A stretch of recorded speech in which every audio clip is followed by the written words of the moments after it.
For a little while I've been trying to come up with some tyranid tactics. I haven't really gotten around to it.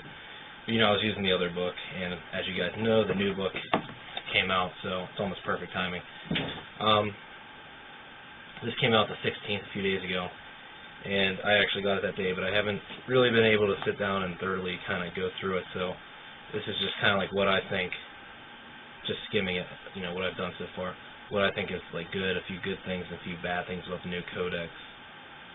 Well, first off, there are tons of new units. I actually like this codex, what I've seen so far. There are tons of new units. The old codex, there might be like 15 or so, units, and even though it's great, it just seems like the new one, there's so many, it's like at least doubled that. And that also with that, there's tons of new like monstrous creatures. It's not just like the hive tyrant and the, the carnifex. There's just the enemy kind of has to be more aware of, if you, instead of those two types, there's just tons more, which is awesome because they're always fun to bring. The brood lord isn't an HQ anymore. So I actually like the brood lord, but now you can kind of have him as like a squad leader. Actually, hey, if you bring Gene Stealer squads and they're still troops, which is great, you can upgrade one to be like a leader, so you can have multiple Gene Stealer squads with multiple brood lords. With that, there's a zoanthropes and the biovores and the brood lord aren't 0 to 1 only in your army choices anymore.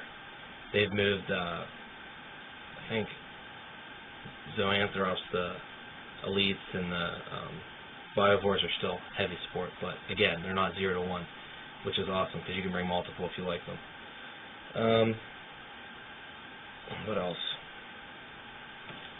There are actually characters now, which is cool. It just kind of gives gives them more flavor, and they're all pretty cool. Especially the Swarm Lord. I think he's awesome. And there's also Old One Eye, and there's the Death Leaper in there. He's kind of like a character for the lictors. Tyranid warriors are troops now, which is great. They have 3 wounds too, which is really nice. And I think they have like 3 or 4 attacks.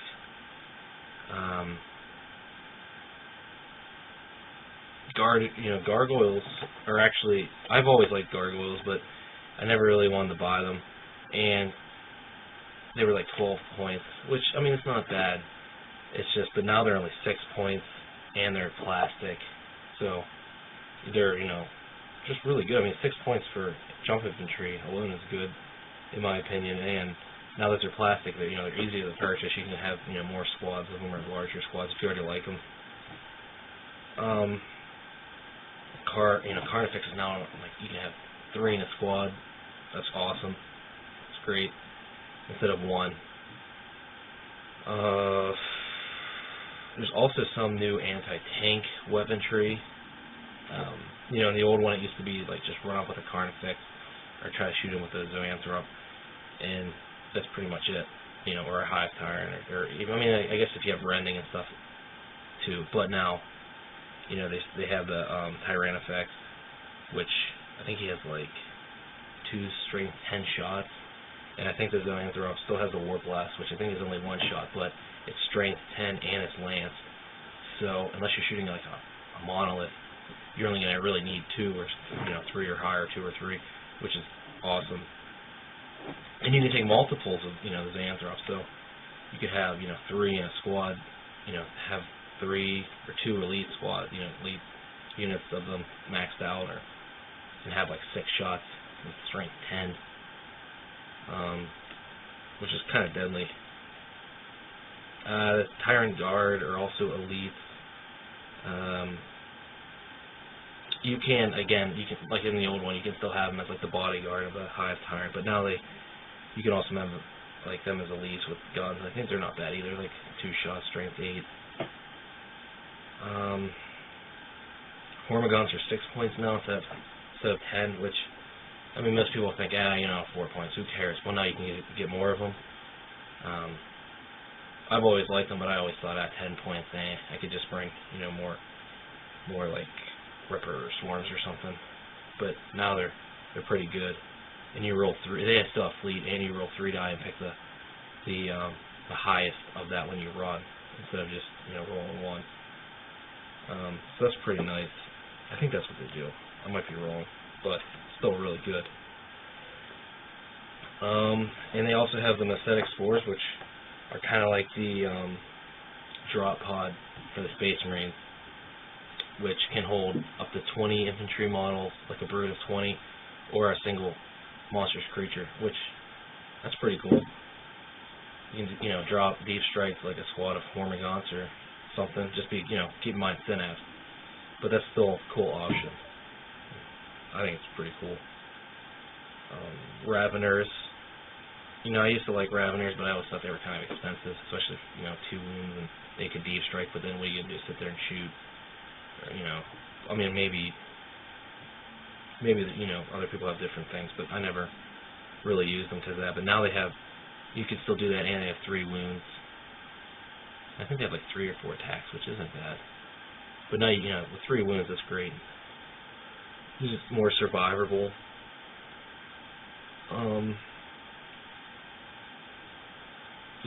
Just in general, they're like the new tyranid, you know, codexes. It's real flexible, which is great.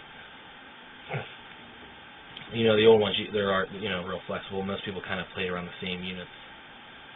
The new one offers so much variety that people, I mean, you can kind of go either or with real elite or real like swarm, like tons of monstrous creatures. I mean, you never really know, you know, if you're the enemy, what they're gonna bring, which is really cool. It's a cool advantage.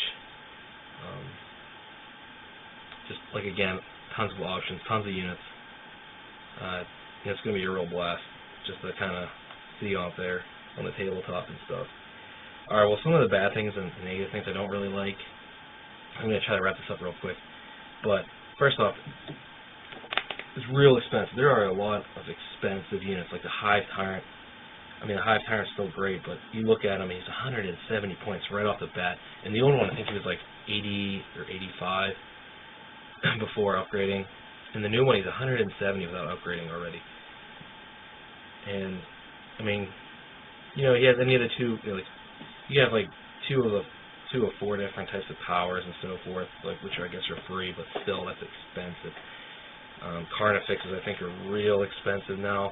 They're 160 points a model. They used to be like half that. I think they were also 85, which is, I mean, that's like insane.